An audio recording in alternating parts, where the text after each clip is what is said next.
मित्रांनो, तुमचा एखादा शेट मित्र 1.5-2 लाखाचा आयफोन 16 प्रो मॅक्स घ्यायच्या तयारीत असेल तर तुम्ही त्याला हा Oppo Find X8 Pro suggest करू शकता। कारण या फोनमध्ये जे आहेत आयफोन 16 प्रो मॅक्स तर सोडा, याच्यामध्ये DSLR लेवलचे फोटोज कॅप्चर होतात आणि याच्यामध्ये जे काही बटन दिलेलं आहे कॅमेरा बटन, तर याच्यामध्ये देखील सेम तसंच ॲक्शन बटन जे आहे ते बघायला मिळतं। तर 1.5-2 लाख घालण्यापेक्षा तुम्ही या फोनकडे नक्कीच बघू शकता। या फोनबद्दल आज मी तुम्हाला डिटेलमध्ये माहिती सांगणार आहे, पण जर तुम्ही पहिल्यांदा आपल्या चॅनलवरती आला असाल तर असेच टेक व्हिडिओ मराठीतून पाहण्यासाठी लाईक, शेअर आणि सबस्क्राइब नक्की करा। तर मित्रांनो, यामध्ये जे 6.78 इंचचा 120 हर्ट्ज रिफ्रेश रेट असलेला LTPO डिस्प्ले दिलेला आहे, जो की कर्व्ड आहे। हा क्वाड कर्व डिस्प्ले आहे, सगळ्या बाजूंनी थोडा कर्व्ड आहे आणि त्याच्यामुळे चांगली गोष्ट म्हणजे याच्यावरती जे तुम्ही कोणतंही स्क्रीन गार्ड जे आहे ते लावू शकता आणि सोबतच जे ॲक्सिडेंटल टचेस वगैरे बाजूने होतात ते देखील या डिस्प्लेवरती होणार नाही। हा डिस्प्ले जो आहे एकदम जबरदस्त क्वालिटीचा आहे। आणि हो मित्रांनो, हा फोन जो आहे एकदम पॉवरफुल आहे, कारण याच्यामध्ये जे MediaTek Dimensity 9400 प्रोसेसर दिलेला आहे। याच्या सोबतच 16GB LPDDR5X रॅम मिळते, UFS 4.0 चं स्टोरेज दिलेलं आहे आणि सोबतच जे OnePlusच्या फोनमध्ये किंवा Oppoच्या फोनमध्ये जे ट्रिनिटी इंजिन आपल्याला बघायला मिळतं ते देखील याच्यामध्ये दिलेलं आहे। त्यामुळे टॉप नॉच प्रोसेसर असल्यामुळे याचा जो परफॉर्मन्स आहे, तुम्ही टॉप नॉच गेमिंग जे आहे ते या फोनवरती करू शकता। नॉर्मल युजेसमध्ये तर तुम्हाला कोणताही प्रॉब्लेम बघायला मिळणार नाही, एकदम जबरदस्त परफॉर्मन्स मिळतो। आणि हो, बॅटरी बॅकअप बद्दल सांगायचं झालं तर मित्रांनो, हा फोन जो आहे तर अगदी कॉम्पॅक्ट बघायला मिळतो, तरी देखील याच्यामध्ये 5910 mAh ची मोठी बॅटरी दिलेली आहे। एक दिवस तर ही बॅटरी आरामात चालून जाईल, तुम्ही कसाही फोन यूज केला तरी। आणि सोबतच 80 वॉटची चार्जिंग दिलेली आहे। वायरलेस चार्जिंग देखील तुम्हाला 50 वॉटची बघायला मिळते आणि 10 वॉटने जे आहेत रिव्हर्स वायरलेस चार्जिंग देखील बघायला मिळते। म्हणजे तुमची स्मार्ट वॉच असेल किंवा दुसरा फोन वगैरे असेल, हा आयफोनला खूप जास्त बॅटरी बॅकअपचा प्रॉब्लेम असतो, हा असा ठेवला तर याला देखील तुम्ही याच्यावर थ्रू जे आहे चार्ज करू शकता। त्यामुळे बॅटरी बॅकअपच्या बाबतीत देखील मित्रांनो हा फोन जो आहे नक्कीच चांगला आहे। आणि हो, ColorOS 15 याच्यामध्ये बघायला मिळते। थोडेफार ब्लोटवेअर जे आहे ते बघायला मिळतात, बट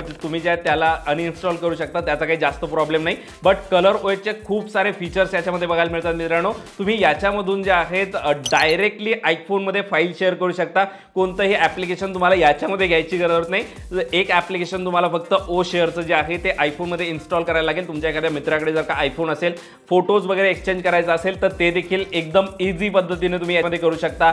सोबतच बाकी जे AI चे फीचर्स सगळे आहे मित्रांनो ते त्यामध्ये दिलेले आहे। मग तुम्हाला क्लॅरिटी एन्हान्स करायची असेल किंवा फोटोचं कटआउट तुम्हाला काढायचं असेल, ते सगळे फीचर जे आहे AI चे यामध्ये बघायला मिळतात। आणि हो, सॅमसंग मध्ये पॉप्युलर झालेलं सर्कल टू सर्च हे फीचर देखील तुम्हाला या फोनमध्ये बघायला मिळेल। आता तुम्ही म्हणाल की या फोनमध्ये नेमकं आहे काय काय, तर मित्रांनो याच्यामध्ये ट्रिनिटी इंजिन आहे, जे की OnePlus मध्ये असतं। सॅमसंगचं सर्कल टू सर्च फीचर देखील याच्यामध्ये बघायला मिळतं आणि आयफोनने ज्या बटनांची हवा केली होती ते बटन देखील याच्यामध्ये दिलेलं आहे। मजाकचा विषय सोडा मित्रांनो, एकदम पॉवरफुल आहे खरोखर। फोनमध्ये खूप सारे फीचर्स आपल्याला बघायला मिळतात आणि एक चांगला फोन जो आहे तो ओप्पोने या ठिकाणी आणलेला आहे। आता मित्रांनो, मेन गोष्ट म्हणजे या फोनचा कॅमेरा कसा आहे, कारण हा जो फोन आहे ओप्पोचा हा कॅमेरा सेंट्रिक फोन आहे। याच्यामध्ये कोलॅबोरेशन त्यांनी केलेलं आहे हॅसेलब्लॅड सोबत आणि या फोनमध्ये जे सेन्सर वगैरे दिलेले आहे ते देखील अगदी टॉप नॉच आहे। याचे जे चारही कॅमेरे आहे मित्रांनो ते 50 मेगापिक्सलचे बघायला मिळतात।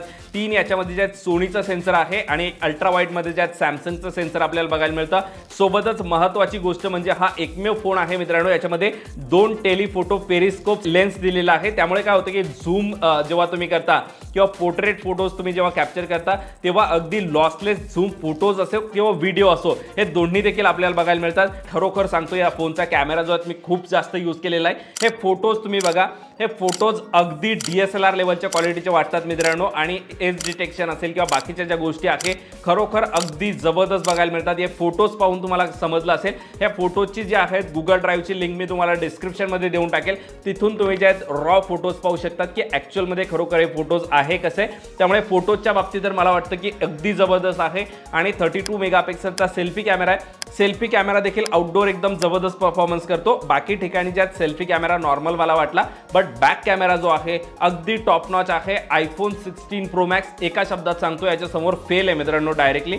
याच्यामध्ये जे आहेत ना, तुम्ही अगदी भारी लोकेशनवरती गेलात, लाइटिंग वगैरे चांगली असेल तेव्हाच भारी फोटोज येतात।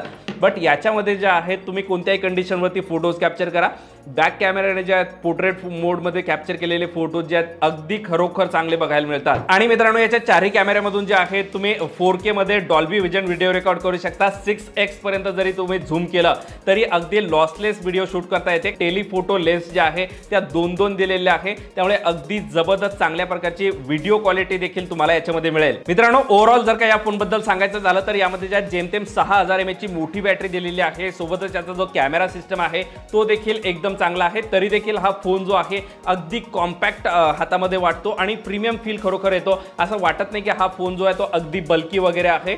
बट मित्रांनो, सगळ्यात मेन पॉइंट हा आहे याची प्राइस देखील तशीच आहे। जी लॉन्च प्राइस आहे मित्रांनो ती आहे 99,999 रुपये। त्यामुळे तुमच्या शेट मित्र जर का असेल, त्याला असा शौक असेल चांगले फोटोज वगैरे शो ऑफ करण्याचा वगैरे, तर तो जो आहे हा फोन घेऊ शकतो। आता तुम्हाला कदाचित प्रश्नही पडेल की मग आयफोन का नाही घ्यायचा, तर मित्रांनो खरोखर आयफोनचं ज्यात फक्त नाव झालेलं आहे, बट जर का तुम्हाला एक प्रॅक्टिकल यूज आणि जबरदस्त फोटोज वगैरे येणारा फोन घ्यायचा असेल तर तुम्ही या फोनकडे जे आहेत नक्कीच पाहू शकता।